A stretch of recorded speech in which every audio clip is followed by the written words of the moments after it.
So I'm excited about today's topic because you're a unicorn who's here to build an empire. And in order to do that, you have got to know a bit about money energetics. You've got to be a bit of a money queen or king. And this is required to understand to build your empire.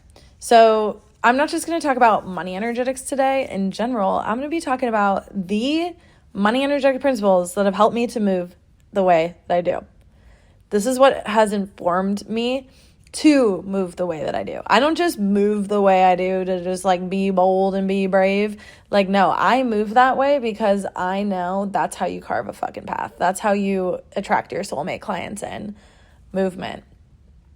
I'm working on making a term here, but specialists are decisive. Specialists know what they need to be a specialist.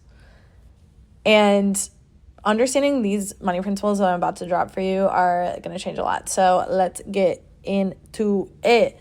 First of all, one of the biggest money principles that I have tapped into that's like really helped me again to catapult is knowing that when you feel a nudge to do something, for instance, like spend money on something that is going to alter your business or your identity, when you make a move on that, like there's dozens of energetics at play that like come into play here that make you pop off. Again, when you're following your intuition, like it's not going to lead you astray. It's going to teach you the things that you need to go where you need to go. Sometimes these lessons might be hard, or it's like you get in and you're like, holy shit, I wasn't expecting to feel this way. But that being said, it's getting you to where you need to go. I have not been steered wrong in mine, and I've had the best mentors. I'm like obsessed with all of them. And so the reason this is so powerful is because you're not only claiming the identity of the person that you're looking to transform into, you are also letting the universe know that you trust yourself. That's powerful. And then not only that you trust yourself to make the money back. This is why I'm so obsessed with investing in myself, because every single time it turned me into the person I needed to be. Every time I felt the yes, it's turned me into who I needed to be. I even made these types of decisions when I didn't know how I was going to pay rent. There was a period of time when my credit card started getting maxed out, when I was like, felt this huge pang to make an investment that was around 5 to 6K. And I was like, all right, universe, I see you. I can make this first payment. Let's boogie. Let's go. It was fucking terrifying. It was probably the investment that I was the most locked up at. I was like, holy shit, here we go. And I did it. And that is part of what helped me Forex my business. So this is one of the most powerful ones. But another one that's super powerful is that money and soulmate clients, obviously we're talking about soulmate clients here, love when you move.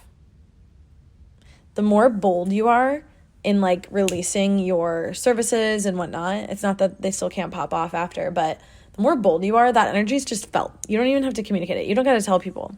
Sometimes I tell people to lead an example, but I'm like, you do not have to tell people and they're going to fucking feel it. Your soulmate clients are going to be like, ding. And this is something that I've seen when I don't move that way. It's like a slower roll. It doesn't mean that it can't blow up over time or that it can't still be awesome. But a lot of times it's like when you move, people feel that and will move on the other end. Because you're a leader, so like that type of energy is so felt. You moving and you taking that action. Another big one that I want to talk about is leveraging debt. This is such a big one. That's a really scary one, especially because of how demonized in our society it is. And ironically, all the people you see building wealth have debt. They all have debt. Yet we're here like societal-wise just demonizing debt, demonizing student debt, demonizing all these things. And yes, nuances here. There are issues with the student debt system. It is grossly overpriced to go to college in the US. But that being said, when you start to look at debt as a tool, this will change your world. And this is actually something I heard this weekend at a conference was think of your credit card like your private investors. Such an energetic shift there, because that's exactly what it is. Like your credit card is meant to get you to where you need to go. And again, this tells the universe and yourself that you trust yourself and the universe to move. Sometimes this self-trust comes from your intuition first, and then it comes from you. Over time, now I'm like, okay, leveraging debt, let's go. Hell yes, I trust myself because I know that I've already made the money back. So this is such a big one that I think gets a lot of people tripped up because this journey is not meant to be done alone. And investing in yourself doesn't mean you're like having people to tell you exactly what to do. Mostly means like you got some people in your corner. I'm like, investing in myself includes massages. It includes my Akashic reader. It includes like all the things. So that being said, what are you holding back on that you could leverage on your credit card? Is there like a massage that you've been like holding off on? Is there a program? Is there a thing that you feel a nudge towards? Like that's the sign to move. So these are definitely some of the really big ones, but I also have a worksheet. I'm actually going to link it below. This is like one of my first freebies ever where I released a worksheet about money energetics for healers, because there's all these misconceptions that healers can't make money, blah, blah, blah, blah. And that bullshit holds so many of us back. It held me back in my fucking corporate job for years. Goddamn, it makes me so amped thinking about it. That's because in our Western society, we do not have like goods and services exchange. It's a money exchange. So in Eastern cultures, healers don't make money because they don't need money, because the village overflows them for their work. Your work is important. You deserve to be high paid for it. This is especially where we get into it with being a specialist. Like as a specialist, you're going to be highly paid and highly in demand for your work. And you deserve to be, because you're a fucking specialist. You're a unicorn, baby.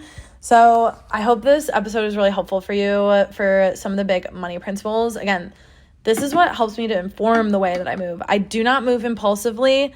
I move with intention, and I move in the ways of these principles, and they have not steered me wrong. They maybe have steered me in a different way than I thought they would, but when all of it subsides and all of it lays out flat, it led me exactly to where I needed to be. I love you guys so much. I can't wait to release more about this.